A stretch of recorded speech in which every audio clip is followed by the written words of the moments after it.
అందరూ ఏమనుకుంటున్నారంటే, బాబా పిల్లలకే ఈ జ్ఞానం తెలిసి ఇంకెవ్వరికీ తెలీదనుకుంటున్నారు.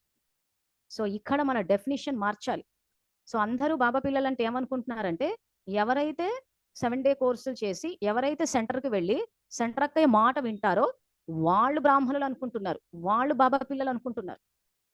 ఎవరైతే సెంటర్‌కి వెళ్లరో, ఎవరైతే సెంటర్ అక్కయ్య మాట వినరో, వాళ్ళు బ్రాహ్మణులు కాదనుకుంటున్నారు.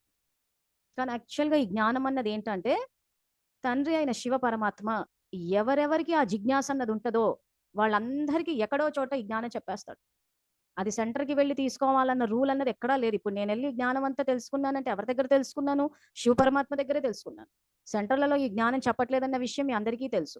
కాబట్టి ఇప్పుడు అందరూ మీ యొక్క ఈ డెఫినిషన్ బాబా పిల్లలు అన్న ఈ డెఫినిషన్ పరిభాష ఏదైతే ఉందో, సెంటర్‌కి వెళ్లి సెంటర్ అక్కయ్య మాట వింటే బాబా పిల్లలు, సెంటర్‌కి వెళ్ళకపోయినా గాని, అక్క మాట వినకపోయినా కానీ, ఈళ్ళు బాబా పిల్లలు కాదు అన్న ఈ డెఫినిషన్‌ని మార్చాలి.